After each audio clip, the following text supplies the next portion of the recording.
Muy buenas tardes, son las 2:20, una hora menos en Canarias. Comienza la comparecencia de prensa de los ministros de Sanidad, Salvador Illa, y de Interior, Fernando Grande Marlasca. Tiene la palabra el ministro de Sanidad. Buenas tardes. Muy buenas tardes. Quería compartir con ustedes tres cuestiones. En primer lugar, una valoración de los datos que ha dado a conocer esta mañana el doctor Simón. Estamos a inicio de la semana y tres datos o tres aspectos importantes que quisiéramos destacar. En primer lugar, el incremento en el número de curados que hemos conocido esta mañana. Superamos ya los 100.000 curados en nuestro país, en concreto estamos en 100.875. España se confirma como uno de los países con mayor índice de curados, y esta es una tendencia que los datos van consolidando y que queremos seguir consolidando esta semana. En segundo lugar, el segundo aspecto que quería destacar es que llevamos ya varios días, no es el primer día, llevamos ya varios días en que los curados son superiores al número de curados y superior al número de contagiados. También claramente una tendencia que se va consolidando y que queremos seguir consolidando esta semana. Y el tercer aspecto que quería compartir con ustedes respecto a los datos que hemos conocido hoy es que tenemos un incremento de número de contagiados del 0,9%, en torno al 1%. En estos entornos, la enfermedad, la epidemia, está en unos márgenes de control. Las capacidades sanitarias que nuestro Sistema Nacional de Salud ha desplegado permiten, ante cualquier incidencia o cualquier eventual rebrote, pues tener la capacidad de reacción para asegurar un inmediato control de la epidemia. Quiero recordar que antes del decreto de alarma, el 14 de marzo, el incremento de índice de contagiados se situaba en índices de en torno al 35%, del 35% al 0,9% que hemos conocido hoy. Desde también que se decretó el estado de alarma, todas las semanas, llevamos ya 6, hemos ido cumpliendo los objetivos que nos hemos marcado, gracias al eficaz y ejemplar comportamiento de los españoles. Bien, el objetivo que nos marcamos esta semana, esta séptima semana que empezamos, es seguir consiguiendo un incremento sostenido del número de curados, tanto que siga siendo una cifra relevante, superior siempre al número de contagiados, y en segundo lugar, que el incremento del número de personas contagiadas se mueva en el entorno del 1%. Insisto, seguir consolidando incrementos sostenidos del número de personas curadas y, en segundo lugar, unos incrementos de contagiados en torno al 1%. Todas las semanas hasta ahora lo hemos conseguido y estamos seguros que esta séptima semana también está a nuestro alcance conseguir este objetivo. Segundo aspecto, la segunda cuestión que quería compartir con ustedes hace referencia a unos datos que ha hecho públicos la OCDE, la Organización para la Cooperación y el Desarrollo. Quería informarles que desde el decreto del estado de alarma, como hemos venido explicando, España es uno de los países que más test de diagnóstico realiza. Hoy se ha hecho público este informe al que hacía referencia de la OCDE. No solo España está entre los primeros 10 países del mundo en capacidad de test de diagnóstico, sino que también es el octavo país, muy por delante de Alemania, de Francia, del Reino Unido y de Estados Unidos. Estos cuatro países, junto con España e Italia, son los grandes países afectados por la epidemia, y como ya hemos ido informando el presidente del Gobierno en reiteradas ocasiones, España es uno de los países que está a la cabeza de la capacidad de test diagnósticos.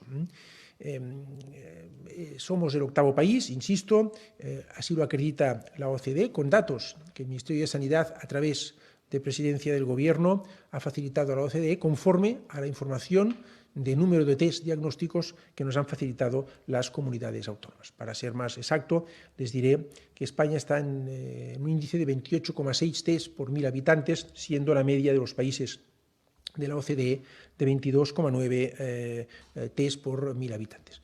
Quiero también destacar que de los grandes países afectados por la epidemia, he recordado antes, Alemania, Francia, Reino Unido, Estados Unidos, España e Italia, coinciden con los grandes países turísticos del mundo. Aquellos que más nos hemos visto afectados somos también aquellos países que en materia turística somos de los más importantes del mundo. La tercera cuestión que quería compartir con ustedes hace referencia a la primera medida de alivio que tomó el Gobierno y que permitió que ayer muchos niños y niñas desde las 9 de la mañana pudieran salir a pasear, en la regla esa famosa de los 4 unos, 1 hora al día, un paseo con un adulto a 1 kilómetro máximo de distancia de su domicilio. Y ahí voy a ser muy claro en este asunto con todos ustedes. El comportamiento del 99% de los españoles ha sido modélico. Insisto, modélico. Han mantenido la distancia interpersonal de 2 metros, han cumplido la regla de los 4 unos, han ejercido las medidas de lavado de manos, de extremar el control en la higiene de los espacios públicos y privados, de no juntarse con otros niños, de respetar la regla de los 4 unos. Por tanto, el Gobierno quiere, en primer lugar, manifestar el agradecimiento al 99% de ciudadanos españoles por ese ejercicio de corresponsabilidad del Gobierno que propone esta medida y de los ciudadanos que la ejecutan y la desarrollan de una forma responsable. Es lo que corresponde hacer a los padres y madres, ejecutar de forma responsable aquellas medidas que el Gobierno ha dictado y, por tanto, es un ejercicio que queremos agradecer. Pero, como ministro de Sanidad, me tengo que centrar en estas personas que han cometido excesos y que no han respetado o que no han seguido estas normas. Y, por tanto, vuelvo a convocar al conjunto de la ciudadanía a este ejercicio de corresponsabilidad, a todos, al 99% que lo está haciendo con agradecimiento y este 1% al que me tengo que también que dirigir como ministro de Sanidad para que lo hagan en un futuro por el bien de todos. No se deben de producir más abusos. Si el Gobierno permite una medida de alivio, tiene que respetarse en las condiciones y ejercerse en las condiciones que el Gobierno decreta. Y en este punto os doy la palabra al ministro del Interior para que informe al respecto. Muchas gracias, ministro. Buenas tardes. Un día más quiero iniciar mi intervención con un dolido recuerdo al conjunto de personas que han fallecido como consecuencia del COVID-19. Y en nombre propio y del Gobierno quiero mandar las condolencias a todos sus familiares y allegados. También quiero expresar nuestro apoyo y el deseo de una pronta recuperación a todas las personas que se encuentran contagiadas por el virus, en especial a las que están hospitalizadas, así como las que luchan por su vida en las unidades de cuidados intensivos. Déjenme que hoy también quiera dar un agradecimiento especial a todo el personal de Protección Civil. Acabo de regresar de un acto en el 112, en el Centro de Emergencias 112 de la Comunidad de Madrid, acompañando a sus majestades los reyes, en compañía también de la presidenta de la Comunidad de Madrid. Saben ustedes que está activado desde el inicio del estado de alarma el Sistema Nacional de Protección Civil. Todos los sistemas, todos los centros de emergencia 112 son coordinados a través del Ministerio del Interior. En ese sentido, he podido comprobar una vez más la dedicación, la solidaridad del conjunto de integrantes del sistema de protección civil, todo el personal técnico, el personal sanitario y psicosocial, los bomberos, los agentes forestales, la Policía Nacional, Guardia Civil, los policías locales, los voluntarios, las ONGs, todo ese personal que está ayudando y colaborando con el conjunto de la sociedad en un momento tan difícil como el que estamos viviendo. Y en ese sentido, con una especial dedicación a las personas más vulnerables. Quiero un recuerdo y un reconocimiento especial hoy a todos ellos. Todos somos conscientes que la sociedad española está siendo sometida a la más dura prueba conocida desde que nos alcanza la memoria. Y no me cansaré de destacar que la respuesta está siendo, como ha dicho el ministro de Sanidad, ejemplar por la inmensa mayoría de la sociedad española en la lucha contra el COVID-19. Esa disciplina social, esa disciplina que nos reclamó el presidente del Gobierno con la declaración del estado de alarma, ha supuesto un gran sacrificio, sigue suponiendo un gran sacrificio, pero no podemos obviar, y como lo estamos recordando en los últimos días, en las últimas fechas, está dando un resultado y está posibilitando que alcancemos objetivos semanales que nos fijamos ya en nuestra estrategia de lucha contra el coronavirus. Y en estas 6 semanas hemos doblegado, como se ha dicho, la curva de expansión del virus. Este esfuerzo, así el de los ciudadanos y ciudadanas comprometidos con un objetivo común, nos ha permitido entrar en una segunda etapa. Desde ayer domingo, y como también se recordaba, los menores de 14 años disfrutan de un cierto alivio a su confinamiento y pueden pasear por la calle una vez al día durante 1 hora como máximo, y alrededor de 1 kilómetro de distancia, y acompañados por un adulto. Es otra forma de decir lo que ha referido el ministro de Sanidad, los 4 unos. Yo creo que es algo importante que se sepa y que se conozca y se repetirán las veces que sean precisas. Los datos recogidos por las distintas unidades, fuerzas y cuerpos de seguridad del Estado indican que, una vez más, el comportamiento ciudadano ha sido, en líneas generales, ejemplar por el alto grado de cumplimiento de las normas de esos 4 unos establecidas para regular ese desconfinamiento parcial de los más pequeños, y que la inmensa mayoría de los padres y de las madres han demostrado su responsabilidad a la hora de proteger la salud de sus hijos y del resto de la sociedad, cumpliendo esa norma. Que no olviden los padres y las madres que están protegiendo la salud de sus hijos. Incumpliéndolas, están poniendo en riesgo la salud de sus hijos, de sus hijas. Es cierto que en algunas zonas concretas se han detectado incumplimientos puntuales de las normas que habían sido y que han sido establecidas. La casuística es amplia. Unidades familiares completas, ya no es E1, en las que ambos cónyuges acompañan a sus hijos en el paseo, así como grupos de niños jugando juntos o de padres en grupo charlando entre ellos, es decir, no respetando los unos anteriormente aludidos. Los agentes de las fuerzas y cuerpos de seguridad del Estado estuvieron, como están siempre, vigilantes, llevando a cabo una labor que también es importante, sobre todo cuando nos estamos avanzando hacia una segunda etapa, que es la labor pedagógica, cuando era necesario, pero también actuando ante las situaciones más graves, ante aquellas situaciones, evidentemente, donde la labor pedagógica ya no cabía o donde no había una duda del incumplimiento, se procedió a denunciar dichas actuaciones. Insisto en que no hablamos de incumplimientos sistemáticos, porque eso no es cierto y no se puede trasladar. Prueba de ello es que la Policía Nacional y la Guardia Civil detuvieron el domingo a 70 personas y levantaron casi 7.000 propuestas de sanción, cifras similares a las que ocurren habitualmente durante todo el periodo.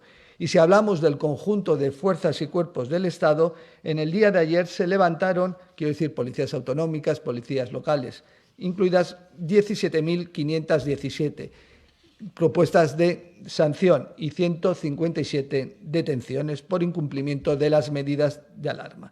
Esto nos sitúa en parámetros habituales de cualquier otro día. Los datos que nos aporta la Dirección General de Tráfico en otro sentido, pero que también tienen importancia en la movilidad y son importantes, también dicen que el tráfico interurbano de vehículos ligeros se redujo en el día de ayer a un 93% de lo que es un domingo habitual, y el tráfico de acceso a las grandes ciudades un 89% inferior a lo que es habitual en estas fechas, en épocas ordinarias, normales. En todo caso, y como digo, estamos realizando un análisis de toda la información. Evaluamos toda la información sobre el inicio de esta nueva etapa de la lucha contra el virus para evaluar el grado de cumplimiento de las medidas que se van adoptando y extraer las enseñanzas oportunas que nos permitan identificar y solucionar aquellos problemas que dificulten la eficacia de las medidas que vamos adoptando en esta nueva etapa y que sirven del necesario alivio para la sociedad. Seguiremos atentos y se reforzarán las vigilancias en aquellos lugares donde sea pertinente, como sucede normalmente tras las evaluaciones que desarrollamos, y siempre con un objetivo único y no otro: proteger la salud de nuestros conciudadanos. El alivio del confinamiento de los menores ha sido, como ha referido el ministro de Sanidad, la primera medida de la nueva normalidad de esta etapa de transición en la que siguen vigentes las instrucciones de higiene, distancia interpersonal, lavado de manos frecuente y desinfección de los espacios públicos y privados. Y quiero recordarles una vez más las 4 reglas que he dicho anteriormente, que las había referido el ministro de Sanidad, que las he dicho yo de otra forma, pero que creo que resultan importantes en este segundo día de alivio de nuestros menores. Una vez al día, 1 hora de duración, 1 kilómetro de distancia y un solo adulto como acompañante. Es imprescindible respetar estas normas porque no nos podemos permitir ni un error, y en esto tenemos que ser todos muy claros. Porque cualquier equivocación, cualquier error que podamos tener va a tener un alto coste, y esto no lo podemos olvidar, venimos de donde venimos, en vidas humanas y en deterioro de la salud pública. En esta nueva etapa, como decía, las fuerzas y cuerpos de seguridad y todos los departamentos del Ministerio del Interior seguirán poniendo su profesionalidad, toda su profesionalidad y su dedicación para ser el mejor apoyo y la mejor protección del conjunto de los ciudadanos. Seguirán a su lado para proteger su salud y la seguridad de todos. Para ello, adaptaremos los dispositivos y ajustaremos sus actuaciones a los nuevos escenarios que se nos vayan y que se nos van a ir presentando. Por supuesto, mantendremos el alto nivel de coordinación entre las diferentes fuerzas y cuerpos de seguridad, porque ha demostrado ser la mejor receta para aumentar nuestra eficacia. Y actuaremos y materializaremos todo ello a la velocidad precisa en cada territorio, de tal manera que cada uno alcance los objetivos que le corresponden para que todos juntos, como país, superemos esta grave situación. Termino. Es inevitable sentir desazón ante la dureza de las cifras de afectados y fallecidos. Pero ahora, cuando vemos que ya damos los primeros pasos hacia la salida del túnel, es cuando debemos usar todas nuestras fortalezas y perseverar en el combate contra el COVID-19.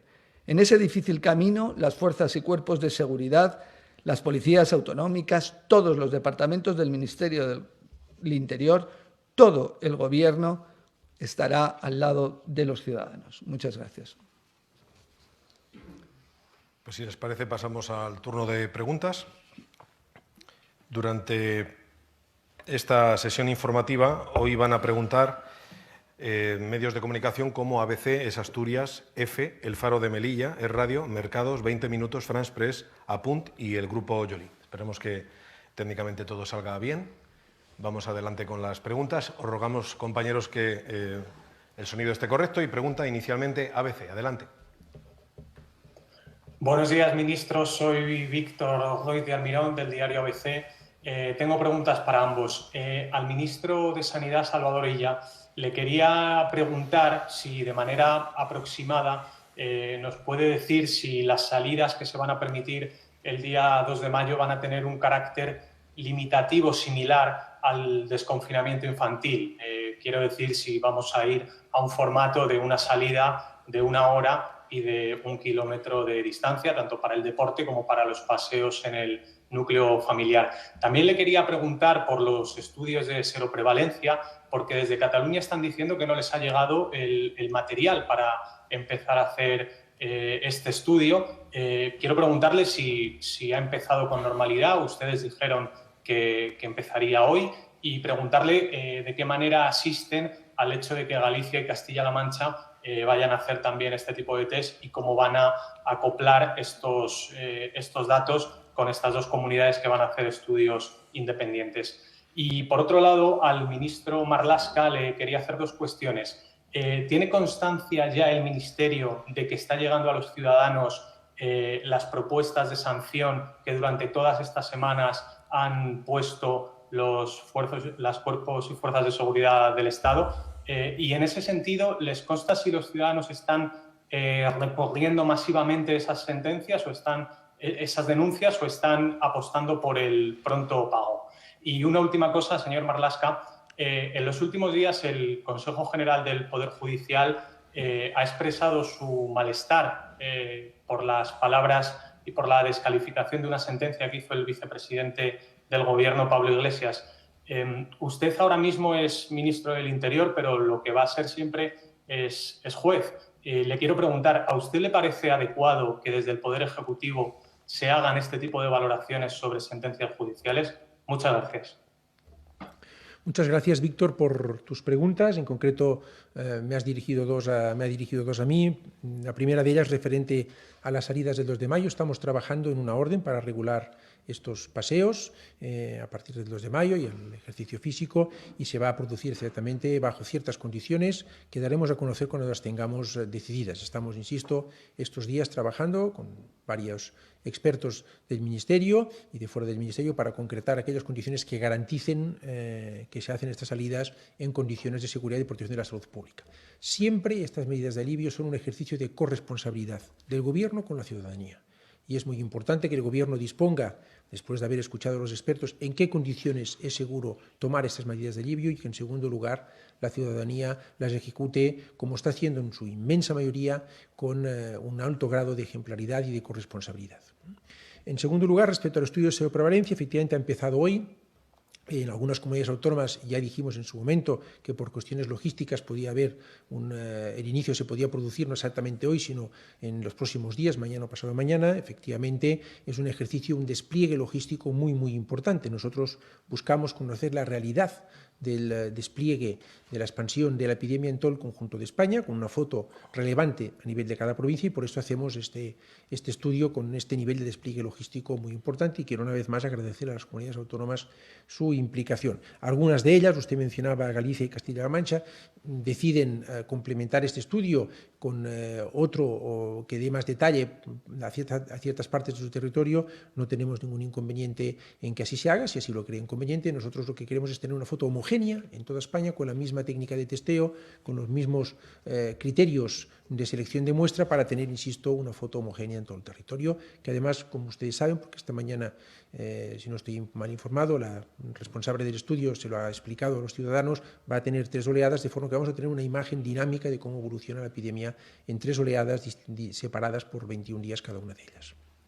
Bien, muchas gracias, Víctor, por ambas preguntas. En relación a la primera, tengo constancia que en distintas delegaciones, en todas las delegaciones de gobierno, se están estudiando lo que son las denuncias, los boletines de denuncia. Vuelvo a decir, el primer paso es el boletín de denuncia que realizan las policías, y en segundo lugar viene la propuesta de sanción que realiza el órgano instructor en las delegaciones de gobierno correspondientes. Se están tramitando las mismas. Tengo la petición de que me den los resultados, pero no tengo al día de hoy un estudio formalizado a esta fecha, pero en cuanto lo tenga lo trasladaré. Pero el procedimiento sigue su curso y se están dando traslados o resolviendo al respecto en el conjunto de delegaciones y subdelegaciones del Gobierno. En segundo lugar, y respecto a la segunda de las preguntas, las relaciones siempre, o las manifestaciones de un poder del Estado respecto a otro poder del Estado, caben 1000 interpretaciones a las mismas. Lo importante es el respeto entre los poderes del Estado y la división de poderes. No es que quiera eludir la contestación a la pregunta, pero creo que la contestación en el caso concreto no hubo ninguna, por así decirlo, posibilidad de entender que es la independencia del Poder Judicial quedaba alterada por las manifestaciones del vicepresidente segundo, que entiendo que entraban dentro de la posibilidad de una crítica a una resolución judicial. Ir contra la independencia del Poder Judicial exige un plus, exige evidentemente tratar de violentar, de provocar una resolución distinta a aquella que se ha dictado, o provocar una resolución cuando todavía no se ha dictado. Creo que en esos términos y en esos parámetros no se produjo, que únicamente hubo una valoración, además una valoración de una persona perteneciente a la dirección del partido político del cual es secretario general el vicepresidente segundo del Gobierno. Vuelvo a decir, con conocimiento por la misma razón que has expuesto, de mi condición de juez en servicios especiales, que cualquier relación, comentario entre los poderes del Estado siempre va a ser posible algún tipo de interpretación que no sea la más correcta. Lo importante es el respeto entre los poderes del Estado, y creo que en este caso concreto no ha habido en modo alguno una falta del respeto debido al Poder Judicial por parte del vicepresidente segundo cuando hizo esas manifestaciones. Pasamos ahora al turno de preguntas de Es Asturias. Adelante. Buenas tardes, ministros. Juan Rodríguez de Es Asturias Televisión. Una pregunta para cada uno. Para el ministro Marlaska, aludía usted hace un momento a la disciplina social de la ciudadanía y a la labor pedagógica sobre la misma, ¿considera que deben de ser ustedes los primeros que den ejemplo? Como ministro del Interior, ¿le recomendará al vicepresidente Iglesias el uso de mascarilla a la hora de hacer la compra en los supermercados? Para el ministro Illa, ¿la orden de doblar la capacidad de las UCIs en las comunidades autónomas obedece a una previsión de nueva oleada de contagios causada por la salida de los niños ayer? ¿Pesó más la decisión de sacar a los niños una nueva oleada de contagios? Bueno, respecto a la disciplina social, a la labor pedagógica, soy un firme partidario de ambas materias. Lo que me refiere, yo recomendaré al vicepresidente segundo y a cualquier ciudadano que le recomendaría la utilización de la mascarilla en aquellos momentos y situaciones que sea necesario, bien porque no puede guardar la distancia social en público, sería una de las circunstancias concretas en que yo le podría. Pero aquellas, vuelvo a decir, situaciones concretas donde hemos recomendado el uso de los elementos de protección individual. Pero como se lo recomendaría a él, se lo recomendaría a cualquier otra persona. Vuelvo a decir, sin mayor indicación, pero evidentemente siempre que se encuentre en esa situación donde no pueda mantener la distancia personal, el distanciamiento social. Muchas gracias, Juan, por tu pregunta. La indicación del Ministerio de Sanidad, en concreto del Centro de Coordinación de Alertas y Emergencias Sanitarias, a través del Ministerio de Sanidad, de tener una capacidad de despliegue que permita doblar como mínimo el número de unidades de cuidados intensivos, tiene que ver con una de las 4 capacidades estratégicas que pensamos que son esenciales para poder iniciar la fase de transición hacia la nueva normalidad. Las otras son tener un mecanismo de vigilancia epidemiológica muy centrado en la atención primaria que nos permita detectar los casos. Una segunda es el aislamiento, una tercera es, el aislamiento de estos casos detectados precozmente, y una cuarta es las medidas de distanciamiento social, entre las cuales figura la de la distancia interpersonal. Tienen que ver con esto. La medida de alivio en relación a los niños y las otras que están anunciadas, en concreto la que está anunciada para el 2 de mayo, son medidas que, si se ejecutan correctamente, no tienen que ofrecer ningún peligro para aumentar el contagio de los ciudadanos. Por lo tanto, son medidas, la del incremento de UCIs, la de tener preparado un dispositivo para, en el caso que se detecte un incremento de contagios, un rebrote de la epidemia en alguna zona, tener rápidamente la capacidad de desplegar otra vez, porque esto ya se ha hecho en las últimas semanas, un número de UCIs como mínimo el doble del que tenemos en condiciones de normalidad para poder atender adecuadamente a aquellos pacientes que se pudieran contagiar. Tiene que ver con esas capacidades estratégicas, esto es muy importante, esas 4 capacidades estratégicas que nuestro país, en línea con lo que recomienda el ECDC, los organismos europeos e internacionales, tiene que tener preparadas antes de iniciar cualquier fase de transición hacia la nueva normalidad. Pregunta ahora la agencia EFE. Hola, sí, soy Mónica Sequeiro de la agencia EFE. Tenía una pregunta, bueno, 2 preguntas para el ministro de Sanidad, para Salvador Illa. En primer lugar, usted ha hablado de que la tónica general ha sido el respeto a las normas ayer cuando empezaron a salir los niños del confinamiento, pero también habló de algún abuso. No sé si el Gobierno podría dar marcha atrás, si continúan estos abusos, en el permiso que tiene previsto dar a partir del 2 de mayo para que la gente salga a hacer deporte y otro tipo de salidas. Y también me gustaría, si puede especificar, hoy habló Fernando Simón, de que hay territorios insulares que y algunas provincias que podrían estar preparados para la desescalada. No sé si podría concretar qué territorios pueden estar ya preparados. Y por último, para el ministro Marlaska, mañana tienen previsto aprobar un Real Decreto para evitar el colapso de los juzgados en los próximos 3 meses, pero ya ha recibido críticas por parte del líder del PP, que ha dicho que no se puede cambiar ninguna ley orgánica a través de un decreto ley. No sé si esperan conseguir los apoyos para validar este decreto en el Congreso, y si hay contactos con el PP en este sentido. Muchas gracias. Lo único, no he entendido bien el inicio de la pregunta, por favor. ¿Se podría? Sí, que le hablaba del decreto que tienen previsto aprobar para evitar colapso en los juzgados. Perfecto. Gracias. Sí, gracias. Muchas gracias, Mónica, por tus preguntas. La primera de ellas, la inmensa mayoría, el 99% de los ciudadanos españoles han cumplido de forma ejemplar con las condiciones a las que estaba sujeta esta primera medida de alivio que permitía el paseo de niños y niñas, si se cumplían las 4 reglas del número 1, a partir de ayer a las 9 de la mañana. Ha habido una minoría que no ha seguido suficientemente estas recomendaciones. Nosotros, como he dicho, a mí como ministro de Sanidad me toca estar muy vigilante para que no se produzcan este tipo de abusos, y el ministro de Interior ya ha explicado antes qué medidas vamos a adoptar al respecto. Por tanto, estamos convencidos de que eso se va a corregir, de que esta minoría, por corresponsabilidad, va a corregir este comportamiento, y si no, vamos a tomar aquellas medidas para que así sea. Las condiciones en que se va a producir la segunda medida de alivio las vamos a ir valorando esta semana y las daremos a conocer cuando las tengamos listas. Respecto a qué territorios estarían en condiciones de iniciar un proceso de transición, yo ahí les quiero decir también con mucha claridad que vamos a ir paso a paso. Estamos definiendo, conocemos desde ayer domingo las 4 capacidades estratégicas que hemos de tener desplegadas antes de iniciar cualquier periodo de transición.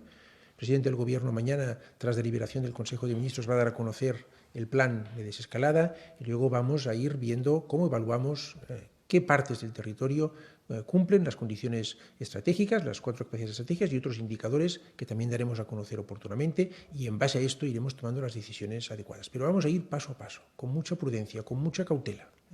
Es verdad que algunas partes están en una situación, una realidad epidemiológica muy distinta a otras, por eso la transición va a ser, como dijo el presidente, asimétrica, valorando las condiciones de cada uno de los territorios. También va a ser gradual, paso a paso, y va a ser, por descontado, coordinada, con un marco de dirección común y garantizando que los criterios son homogéneos para el conjunto del territorio español. Por lo tanto, vamos a ir paso a paso y en su momento daremos a conocer qué partes del territorio, asegurándonos de que tienen desplegadas las capacidades estratégicas, están en condiciones de iniciar de forma gradual este periodo de transición. Bien, en relación a la pregunta que me haces, Mónica, en un primer lugar referir cómo este Gobierno está luchando como el conjunto de la sociedad española contra el coronavirus, pero también ya está preveyendo el nuevo escenario al que nos vamos a tener que confrontar. Y en ese sentido, y en el ámbito de la justicia, pues hay una previsión razonable de un incremento en la carga del trabajo judicial. En esos términos, y por lo que a mí me consta, vuelvo a decir, soy ministro del Interior, no ministro de Justicia, pero evidentemente como autoridad delegada competente y como miembro del Gobierno, en una cuestión de esas circunstancias donde están incorporadas en materia competencial distintas instituciones, no solo el Ministerio de Justicia, sino también en materia de justicia hay transferencias a casi la totalidad de las comunidades autónomas en materia personal y en materia también de medios materiales. Evidentemente hay que coordinarse con el conjunto de las comunidades autónomas, pero también con el Consejo General del Poder Judicial, que tiene unas competencias relevantes e importantes en la materia. Y el ministro de Justicia y todo su equipo ha estado trabajando en consonancia para que esas medidas puedan ser efectivas. Y para poder ser efectivas, evidentemente, hay un conocimiento, un intercambio de información y de coordinación desde el primer momento a esos fines. Lo importante es que ya desde el Ministerio de Justicia, desde el Gobierno, estamos preveyendo y estamos actuando en correspondencia, con lo cual la corresponsabilidad del conjunto de fuerzas políticas y también su responsabilidad en distintas comunidades autónomas que ellos dirigen, evidentemente entiendo yo que no habrá ningún problema mirando hacia la ciudadanía y hacia la prestación de un servicio tan importante como es la tutela judicial efectiva. Es el turno ahora del Faro de Melilla. Adelante. Buenas tardes, ministro. Me llamo Alicia Martínez, soy periodista en el Faro de Melilla. Al ministro Grande Marlaska le quería preguntar cuál es la información que tiene sobre la frontera de Marruecos con Ceuta Melilla. Aquí son numerosas las cuestiones que nos hacemos desde las 2 ciudades autónomas, como si es verdad que hasta otoño no se abre, si dejarán a sus ciudadanos volver a su país. Hemos visto pateras yendo hacia Marruecos, si se va a cambiar la dinámica fronteriza hasta ahora. En Melilla tenemos la frontera comercial cerrada. Entonces, estas 2 ciudades están abocadas a reorientar su economía, a vivir descargada a la frontera.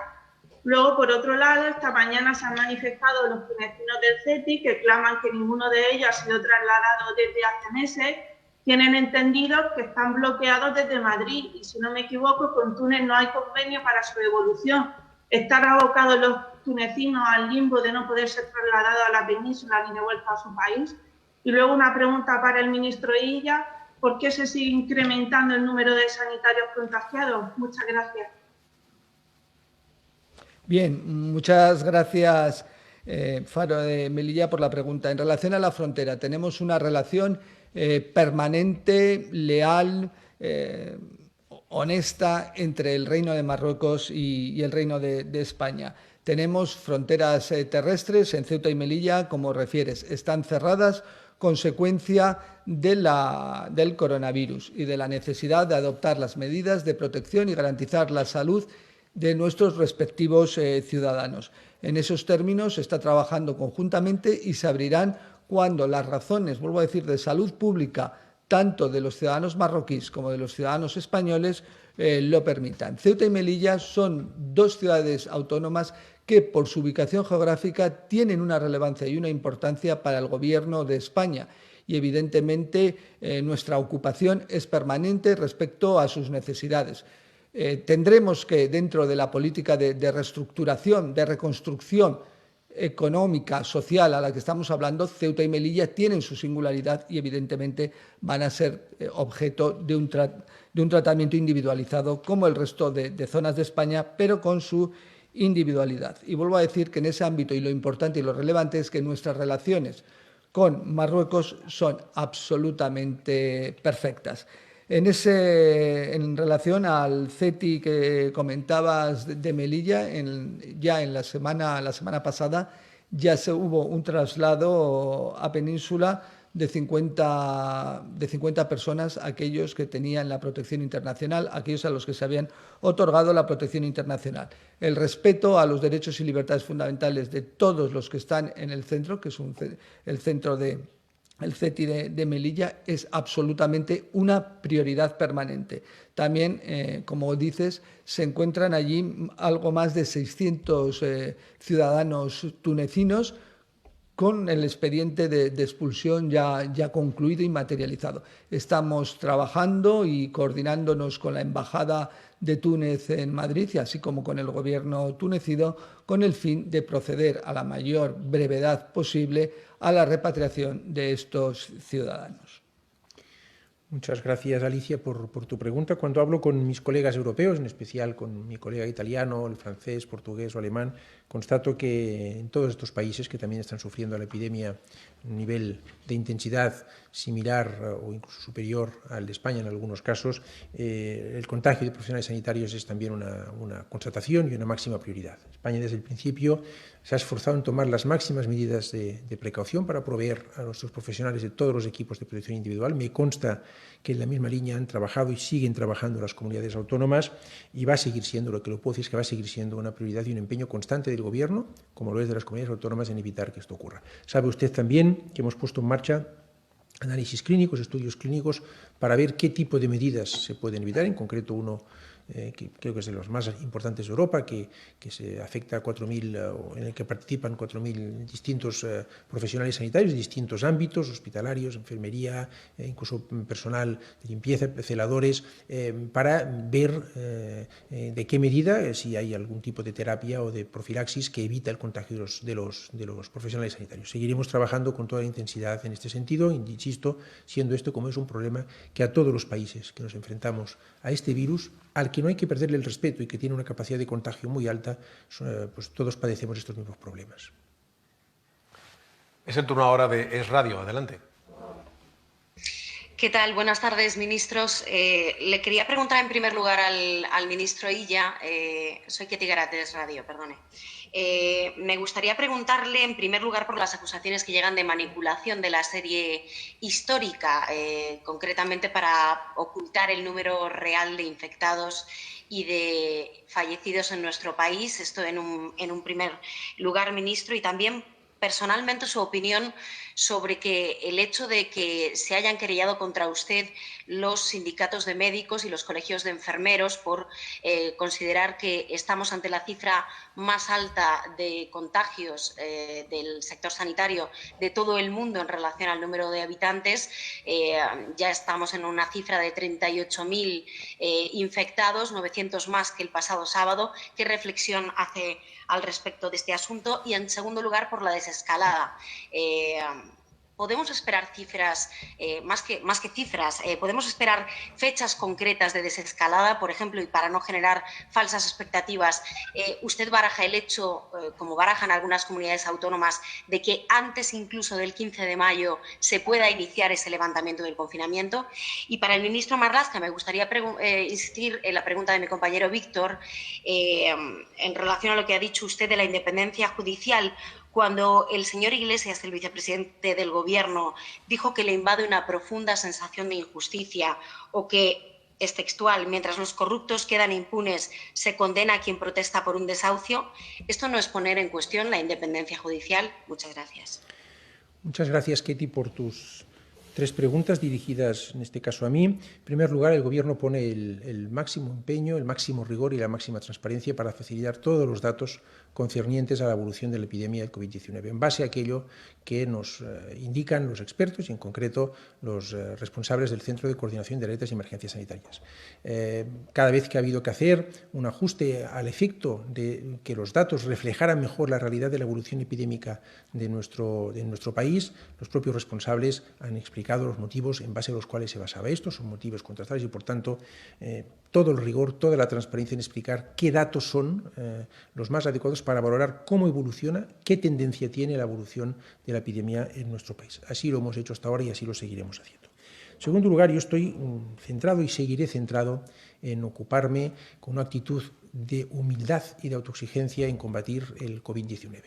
Todo el mundo tiene derecho a tomar aquellas acciones que considere oportuno, yo lo respeto, indico, mi actitud ha sido, es y seguirá siendo la de, con humildad y autoexigencia, seguir trabajando con el máximo esfuerzo posible para vencer al COVID-19 lo antes posible.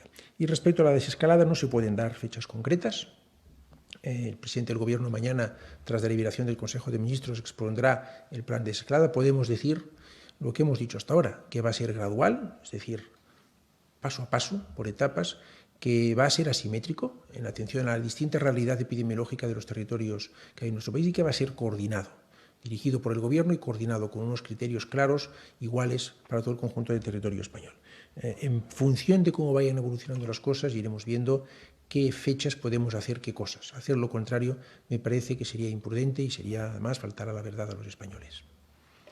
Bien, muchas gracias, Ketty, por la pregunta. Volveré a ver si puedo ser un poco más expresivo. Cada uno, y valga la reiteración, podemos expresarnos de una forma o de otra. Podemos considerarla más o menos acertada. Yo quizá no me hubiera expresado en la forma que lo hizo el vicepresidente segundo del Gobierno y quizá no me hubiera expresado en esa forma porque soy juez en servicios especiales. Pero dicho esto, vuelvo a decir, las expresiones del vicepresidente segundo del Gobierno en modo alguno implicaron la posibilidad de lesionar o vulnerar la independencia del Poder Judicial. Entraban perfectamente dentro de la libertad de expresión. Lo reiteraré las veces que sean necesarias. Pero ya que has dicho otra cuestión, indicar que las fuerzas y cuerpos de seguridad del Estado y también el Poder Judicial, que le conozco, jueces y juezas de España, trabajan de una forma denodada para que nadie resulte impune y, evidentemente, los corruptos. Mercados.com pregunta ahora. Adelante. Hola, buenos días. Raúl Massa, de Mercados.es. La primera pregunta es para el ministro de Sanidad. Hoy grandes empresas del sector del automóvil han vuelto al trabajo de manera masiva. ¿Se está trabajando de alguna manera conjunta con estas compañías de cara a controlar los protocolos de actuación? ¿O se está dando algún tipo de consejos o instrucciones? Y para el ministro de Interior, me gustaría preguntar a qué cree que se debe que el número de contagios dentro de la Guardia Civil sea bastante más numeroso con respecto a la Policía Nacional. Se puede incluir en las áreas de actuación y de trabajo. Muchas gracias. Muchas gracias, Raúl. Toda organización empresarial o de todo tipo que ha requerido del apoyo del Ministerio de Sanidad o de cualquier otra autoridad sanitaria competente de su comunidad autónoma para recibir asesoramiento respecto a qué protocolos hay que seguir o de qué forma se puede adaptar su proceso de trabajo en relación con el COVID-19, pues ha contado con nuestro asesoramiento y con nuestros consejos y con nuestras recomendaciones. Yo quiero aprovechar para poner en valor el hecho de que la mayoría de empresas están haciendo un esfuerzo importante, consensuándolo además con las organizaciones sindicales para poder adaptar sus procesos productivos a esa nueva normalidad que nos afectará a todos en nuestra vida cotidiana, en la forma de relacionarnos con otras personas, en la forma de trabajar, en la forma de desplazarnos. Nueva normalidad a la que nos tenemos que ir acostumbrando hasta que no venzamos definitivamente el virus, descubriendo una vacuna, empeño en el que está implicada toda la comunidad científica internacional, trabajando contra reloj. Por tanto, agradecer este esfuerzo y decir que efectivamente las empresas también en sus procesos productivos tienen que adaptarse a esta nueva normalidad. Bien, muchas gracias por la pregunta. Tienes razón en lo relativo al número de contagios y que es sustancialmente superior dentro de la Guardia Civil, dentro de los efectivos de nuestros hombres y mujeres de la Guardia Civil, que no en la Policía Nacional. En ese sentido, he pedido al departamento correspondiente, al Servicio de Inspección y Seguridad del Ministerio del Interior, que hagan un estudio al respecto. Me parecería un poco aventurero decir alguna o sacar alguna conclusión, pero una de ellas quizá también pueda depender de cómo normalmente en la Guardia Civil pues existen convivencia mayor, compartiendo, quiero decir, los pabellones, etcétera. Pero digo, esto puede ser un elemento de otros plurales, lo que evidentemente ante esa circunstancia que has indicado, he interesado ese informe y cuando lo tenga podré dar la respuesta oportuna. Pregunta ahora 20 minutos tras mercados.es. Pregunta 20 minutos. Hola, buenas tardes, ministros. Tengo un par de preguntas para el ministro Illa. En primer lugar, es sobre el plan de desescalada. No nos da muchos detalles, pero me gustaría saber si, dado que en España hemos seguido a lo que ha ido ocurriendo en Italia con varias semanas de diferencia, si podríamos tener el plan de desescalada de Italia, que el 4 de mayo va a permitir pues reuniones entre familiares o funerales, apertura de museos el 18 o incluso restaurantes el 1 de junio. Querría saber si podemos prever un modelo similar en España, pues 2 semanas o 3 semanas de retraso. Y también quería preguntarle hay muchas empresas que están dirigiéndose a colaboradoras de sanidad, sanitarias, para hacer test a todos sus empleados. Me gustaría saber si eso es compatible con la orden de sanidad de hace unas semanas en las que la intervención de los laboratorios precisamente para evitar hacer test a personas que no presentaban síntomas y que quizá no deberían hacerse una prueba de diagnóstico. Me gustaría saber si esto es compatible, el plan de las empresas, con lo que piensa el Gobierno. Y quería preguntarle al ministro Grande Marlaska por el tema de los bulos. Me gustaría saber si puede decirnos cuántas unidades policiales hay en estos momentos dedicadas a combatir la desinformación y qué recorrido judicial tienen estos casos. No sé si cuando la policía los detecta, la Fiscalía actúa de oficio y si ya ha habido casos que estén en los juzgados o incluso que haya habido condenas. Gracias. Muchas gracias, Clara, por tus preguntas. Respecto al plan de desescalada, lo mejor que podemos hacer es estar atentos mañana, tras el Consejo de Ministros, a las explicaciones que dará el presidente del Gobierno. Ahí tendremos un marco de cómo se va a producir el plan de desescalada, que, insisto, ya ha anunciado el propio presidente que va a ser asimétrico, gradual y coordinado con un conjunto de criterios claros para todo el territorio nacional. Yo creo que hacer otro tipo de inferencias respecto a lo que hacen otros países, naturalmente estamos en contacto con otros países, hemos estudiado sus respectivas propuestas, también hemos dado a conocer las nuestras. Naturalmente todos estamos alineados con las recomendaciones que ha hecho el ECDC y la OMS respecto a la desescalada. Tanto puede haber muchas similitudes, pero más que sacar inferencias de lo que hacen otros países y de calendario con respecto al cual evoluciona la epidemia respecto a otros países, lo mejor, insisto, es estar atentos mañana a las explicaciones que pueda dar el presidente del Gobierno tras el Consejo de Ministros y conocer los detalles de lo que el Gobierno va a plantear al conjunto de la ciudadanía. Respecto a las empresas, yo estoy seguro de que todas estas iniciativas son hechas con la mejor intención. Sin embargo, quiero recordar, aprovechando su pregunta, que hay una orden del Ministerio de Sanidad que dice que los test de diagnóstico tienen que ejecutarse con la autorización de la autoridad sanitaria competente de la comunidad autónoma, bajo prescripción médica y siguiendo una estrategia de diagnóstico y de testeo. Lo mejor que pueden hacer las empresas es adaptar sus procesos productivos a la nueva normalidad, es decir, permitir el teletrabajo siempre que sea posible, flexibilizar los turnos de entrada y salida, organizar su producción para que haya distancia interpersonal, poner a disposición de los trabajadores aquellos equipos de protección individual que sean necesarios en atención a las particularidades de su proceso productivo, en particular facilitar mucho el lavado de manos, mantener unos estándares altísimos de higiene en sus puestos de trabajo, también en las zonas comunes donde coinciden los trabajadores. Esto es más efectivo que hacer test a personas que no presentan síntomas. Esto es lo que nos dicen los expertos.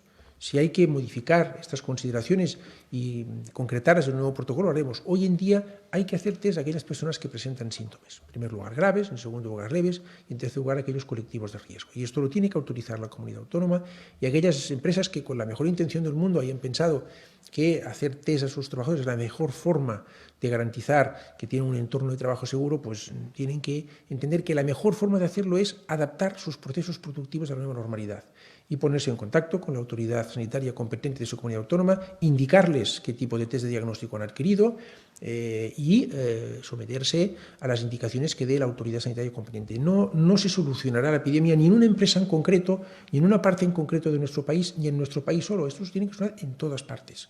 Por lo tanto, es un esfuerzo colectivo que hemos de hacer, dirigiendo todos nuestros esfuerzos a seguir la estrategia, en este caso, de diagnóstico que han señalado las autoridades sanitarias en el conjunto del territorio español. Bien, muchas gracias, Clara, por la pregunta. En relación a la desinformación y a los bulos, vuelvo a repetir, no es una cuestión que viene consecuencia del COVID-19, no viene con el coronavirus. La desinformación, los bulos, ya era objeto de preocupación en el ámbito internacional y en el ámbito de la Unión Europea. Como ejemplo, las pasadas elecciones al Parlamento Europeo determinaron el dictado de resolución por parte de la Comisión en la Unión Europea, donde determinó a todos los países, a los entonces 28, ahora 27 países, para que tomaran las medidas necesarias y precisas para prevenir los bulos, las desinformaciones y tomaran también medidas de ciberseguridad en general, con el fin de garantizar un proceso electoral limpio, tanto evitar los ciberataques en materia de escrutinio, es decir, que el sistema informático pudiera ser objeto de ataque, e igualmente evitar las desinformaciones, las noticias falsas que podían inducir o conducir erróneamente a la sociedad. En ese sentido, como he expuesto en otras ocasiones, la desinformación, los bulos, la ciberseguridad es un ámbito muy amplio. Hay cuestiones que son la desinformación, los bulos, generalmente tiene que tener un ánimo lucrativo, es decir, de información falsa con el objetivo de causar engaño a terceras personas, utilizando en este caso el COVID-19 y con el fin de conseguir un beneficio ilícito económico, las estafas, por así decirlo.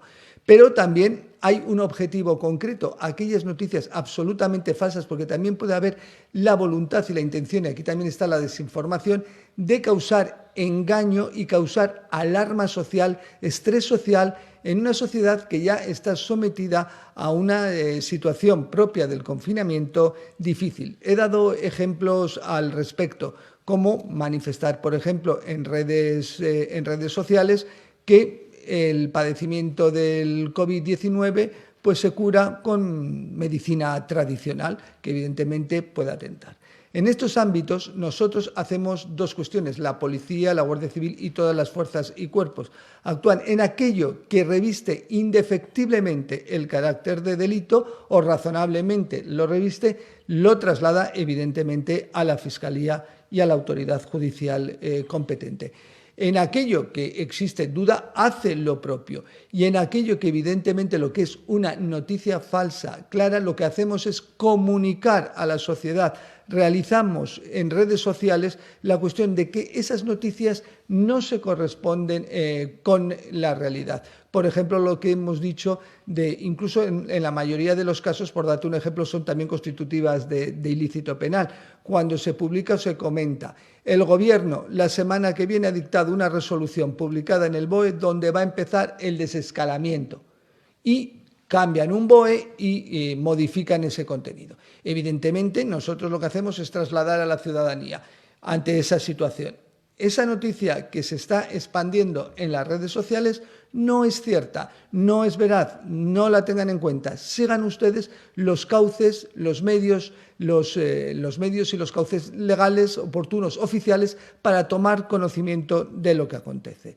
Esa es la cuestión que trabajamos en un sentido y en otro. Pero evidentemente todas las cuestiones, todo lo que es objeto de, por así decirlo, de captación y que puede afectar a la seguridad del conjunto de los ciudadanos y con implicación, en este caso, en la salud pública también, se traslada a las autoridades, a la autoridad fiscal, a la autoridad judicial, y también hacemos una labor de puesta en conocimiento a través de las redes a la sociedad en general.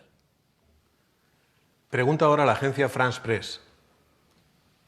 Buenas tardes, ministros. Diego Urdaneta, de la agencia France Press. Quería preguntar primero si el Gobierno puede garantizar que el país cuenta con las mascarillas necesarias para estas primeras medidas de flexibilización, la de los niños y la que podría entrar en vigencia este fin de semana, y una aclaratoria por alguna confusión que ha habido. ¿Pueden los niños bajar a jugar en las zonas comunes de las urbanizaciones, de los edificios, o deben salir a la vía pública para hacerlo?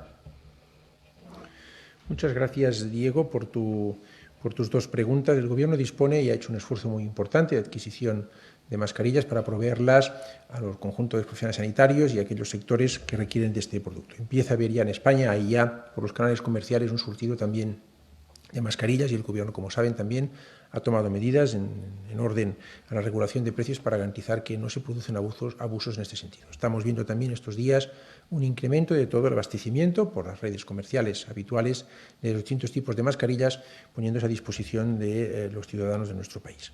Respecto a si los niños pueden no bajar a las zonas comunes de los respectivos complejos domiciliarios o residenciales en los que habitan, esto depende de la regulación que cada uno de estos complejos haga de sus zonas comunes. Algunos de ellos las tienen cerradas, otros de ellos las tienen abiertas. En cualquier caso, si lo hacen, lo tienen que hacer en las mismas condiciones que hemos decretado. Es decir, tienen que hacerlo cumpliendo los requisitos y las condiciones que se han dado a conocer estos días. Pregunta ahora a Punt. Buenas tardes, sí, soy María Forner de Apunt Media. Mi pregunta va para ambos ministros. El presidente de la Generalitat Valenciana, Ximo Puig, ha dicho hoy que cree que es una posibilidad real que este verano se pueda ir a las playas. También que los turistas, tanto nacionales como internacionales, puedan acceder a sus segundas residencias. ¿Cómo se va a articular esta medida? ¿Contempla el Gobierno la posible reapertura de fronteras de forma parcial, como pasillos especiales para algunos países que tengan un volumen importante de ciudadanos de larga estancia, principalmente en las islas o en la Comunidad Valenciana? Por otra parte, algunos compañeros me piden que extienda la pregunta también al uso de piscinas y de zonas comunes. Y desde Madrid se pide al Gobierno que pida el uso obligatorio de mascarillas en el transporte público. ¿Esto también se contempla? Y en concreto, para el ministro Marlaska, creo que ha dado una relación sobre la estadística de propuestas de sanción y detenciones que se dieron en el día de ayer, pero no sé si en concreto están referidas a sanciones a padres de familia por posible incumplimiento de esa salida de menores, y me gustaría también saber si tienen alguna relación de estos datos a nivel territorial. Muchas gracias. Muchas gracias, María. He contabilizado 4 preguntas dirigidas a mí. En primer lugar, respecto a las consideraciones de la Generalitat Valenciana respecto al uso de segundas residencias, y vamos a ir paso a paso. Vamos a ir paso a paso. Vamos a ver mañana la propuesta de plan de transición y desescalado que expone el presidente del Gobierno. Vamos a ver qué comunidades autónomas cumplen con las condiciones que hemos acordado para poderse dar paso a este inicio, que va a ser gradual, que va a ser asimétrico y que va a ser coordinado el plan de desescalada, y vamos a ir paso a paso. Yo quiero insistir una y otra vez en que no debemos perderle respeto al virus. Hay muchos aspectos que todavía desconocemos de él, tiene una altísima capacidad de contagio, y vamos a hacer las cosas paso a paso, con mucha prudencia y con mucha cautela. Por lo tanto, yo no puedo pronunciarme sobre lo que usted me pregunta en estos momentos. Respecto a las consideraciones de de fronteras y de en qué condiciones pueden acceder. Yo creo que el ministro de Interior estará en mejores condiciones que yo para responder a esta pregunta, pero sí que le quiero decir que me consta que se ha venido trabajando en este sentido. Respecto a piscinas y segundas residencias y zonas comunes, lo mismo que le he dicho antes, vamos a ir paso a paso, vamos a ir viendo cómo evolucionan las cosas y por el momento lo que tenemos es una única medida de alivio y anunciada una segunda medida de alivio para el día 2 de mayo con las condiciones que en su momento daremos a conocer. Y respecto a las mascarillas, nosotros la posición del Gobierno, conocida porque le hemos explicado, es que hay 3 prioridades que hay que cumplir: la distancia interpersonal, el lavado frecuente de manos y la higiene en espacios públicos y privados. Y en el caso de que no se puedan cumplir con estas 3 prioridades, recomendamos el uso de mascarilla. Esta es la posición que tenemos nosotros. Si en algún momento, por la razón que sea, decidimos cambiarla, pues naturalmente lo daremos a conocer. Quiero decirles también que siempre estamos en una revisión permanente de todos los protocolos para adaptarlos a aquello que nos recomiendan los expertos y que consideramos mejor para la protección de la salud. Bien, muchas gracias por la pregunta, María. En relación a las fronteras, indicar que tanto las interiores dentro de la Unión Europea como las exteriores estamos trabajando dentro del marco del Consejo Europeo, dentro del marco de la Comisión y en los consejos JAI de Justicia e Interior, que nos reunimos habitualmente una vez a la semana por videoconferencia. Vamos a establecer un criterio uniforme y único entre todos los países, sustancialmente, prioritariamente, pero con unos criterios que también vienen, por así decirlo, establecidos o consignados por la Comisión. Y el principal criterio lo ha establecido el ministro de Sanidad. Son criterios de salud pública. Hablaremos de fronteras, hablaremos de poder abrir las fronteras y en concretas condiciones, en este caso las interiores, por lo que se me hablaba, las interiores dentro de la Unión Europea, cuando las circunstancias internas nuestras permitan esa posibilidad. En ese caso hablaremos y determinaremos en qué circunstancias, condiciones podrán realmente personas de terceros estados de la Unión Europea venir a España. Vuelvo a decir que es tanto coordinación, primero determinación de las autoridades sanitarias y en segundo lugar coordinación con los países de la Unión Europea. En relación a las denuncias de las que hablaba anteriormente y por las que me preguntabas, María, indicar que son todas en conjunto, son propuestas de sanción, tanto a quienes han incumplido el artículo 7 en cuanto que han hecho una movilidad no amparada en el artículo 7, entre los que están, evidentemente, después del nuevo Real Decreto de prórroga del estado de alarma con la modificación de los artículos, también aquellos padres que han incumplido los 4 unos. Pero vuelvo a decir que los han incumplido de una forma, vamos a decir, más relevante, más importante, porque ayer hicimos, y porque también los niños lo merecían, una labor pedagógica, pero no hubo impunidad. Eso que quede constancia. Hubo esa necesaria equilibrio ayer entre la no impunidad de conductas importantes, pero también esa labor pedagógica después de más de 40 días de confinamiento de los menores. En cuanto a territorialmente, te lo podremos pasar. No tengo aquí, María, pero por lo que entiendo te interesa la Comunidad Valenciana. En esos me comprometo a que se te haga llegar el número de denuncias que se formalizaron en la Comunidad Valenciana. Vamos a finalizar con las preguntas del Diario de Sevilla, Grupo Yolí. Adelante.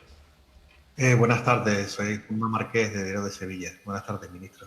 Quería saber si el criterio básico para la zonificación en este plan de desescalada van a ser las provincias. Supongo que habrá varios, pero el doctor Simón esta mañana ha dicho que están trabajando con este concepto, provincia, aunque pudiera haber alguna vez una excepción con municipio, quizás con distritos sanitarios. He visto que el ministro Illa está muy renuente a explicarnos cosas sobre el plan de desescalada, pero entienda que también queremos esta información. En este sentido, la Junta de Andalucía envía hoy su propuesta, tal como pidió el presidente del Gobierno ayer a las comunidades autónomas, y cita en concreto que los bares deberían de abrir el 25 de mayo. No sé si esto le parece muy apresurado. Y el mismo ministro ha citado que los países más afectados por la pandemia son, en efecto, las grandes potencias turísticas del mundo, Estados Unidos, Francia, Italia y España, que compiten por el número 1 del ranking todos los años. Lo único que sabemos hasta este momento es que una declaración de la ministra de Trabajo que dijo que el turismo prácticamente se tenía que olvidar hasta final de año. Yo no sé si aquella consideración fue fruto de una improvisación o de un momento en el que vivíamos unos momentos que no son los de ahora, que son mucho más terribles. Hay mucha inquietud respecto al turismo, ministro. Hay comunidades autónomas en España, incluso España entera, con un porcentaje de PIB muy importante en este sector. Quería saber también, por otra parte, ha citado usted los PCR que se están haciendo, que se han publicado, lo ha publicado hoy la OCDE. Quería saber si cree que es óptimo el número que se están realizando ya, o cuál debería ser el número óptimo. Y en ese sentido, si no lo fuera, ¿dónde se están produciendo los cuellos de botella? Si faltan reactivos o los termocicladores, las máquinas estas con las que se hace, o simplemente es un problema logístico. Y después, la última pregunta para el ministro Marlaska, sobre el día 2 de mayo, cuando empiecen a salir las personas ya, los adultos y los mayores, a hacer deporte o simplemente a pasear, ¿se prevé un plan especial por parte de las fuerzas de seguridad, al menos para que sea disuasorio, para que pase o no pase lo del domingo? Porque todavía no sabemos si hubo un comportamiento general bueno o si se exageró esos comportamios que no lo fueron tan óptimos. Muchas gracias. Muchas gracias, Juan Manuel, por las 4 preguntas que me has dirigido. En la unidad territorial de referencia que nosotros pensamos que es la más óptima para el plan de transición a la nueva normalidad es la provincia. De todas formas, en las distintas reuniones y discusiones y valoraciones que hemos tenido con las comunidades autónomas, algunas de ellas nos han indicado que por las particularidades de su territorio piensan que puede haber otras unidades de referencia más acordes con las necesidades que los plantean. Vamos a escuchar sus propuestas y, naturalmente, vamos a atenderlas y vamos a ver en qué medida cumplen y se adecúan a los requisitos que nosotros hemos planteado de tener unidades que permitan que tengan en sí mismas los datos epidemiológicos y los datos de capacidades asistenciales que nosotros pensamos que son necesarias para poder iniciar la fase de transición.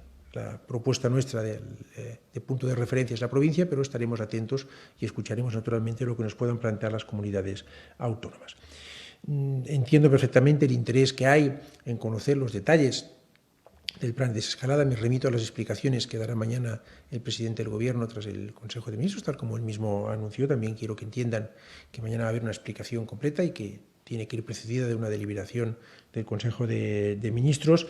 Todo lo que sea dar fechas a mí me parece aventurado. Sabemos, porque ya hemos dicho, que el plan va a ser gradual, por tanto paso a paso, que vamos a ir con mucha cautela y con mucha prudencia, que va a ser asimétrico, por tanto adaptado a la realidad epidemiológica de cada provincia, y que va a ser con una coordinación central, con unos criterios comunes. En función de cómo evoluciona la epidemia, y nadie tampoco sabe cómo va a evolucionar. Estamos constatando una evolución positiva, pero indico constantemente que hay que ir con prudencia y que no hay que perderle respeto al virus. El turismo, evidentemente, es un sector muy relevante para nuestro país. Es cierto lo que usted ha dicho, yo mismo lo he explicado en mis comentarios iniciales. Hay una relación clara entre aquellos países más afectados por la pandemia y aquellos países que son una potencia turística. Bueno, vamos a ir viendo cómo vamos ejecutando las cosas. No necesariamente tiene que ser lo mismo en todas partes. He indicado antes que el plan de transición va a ser asimétrico, por tanto, cada territorio veremos cómo evoluciona y, naturalmente, los turistas, una buena parte de ellos vienen de otros países, también habrá que atender a la realidad y a la evolución internacional de la epidemia. Yo creo que aquí aventurar fechas es todavía muy, muy prematuro. Y, en cuarto lugar, el número de PCRs que hacemos nosotros es muy alto. Lo ponen de relieve hoy los datos que ha dado a conocer la OCDE, la comparativa. Estamos entre los 10 países más importantes del mundo, el 8º, por delante de países que son, como usted bien ha dicho, una potencia turística como nosotros, pero lo queremos aumentar todavía y estamos trabajando para aumentarlo. Ha habido varios cuellos de botella en distintos momentos. En un momento determinado pues eran los kits de extracción, en otro momento determinado eran las turundas, en otro momento determinado eran cuestiones logísticas.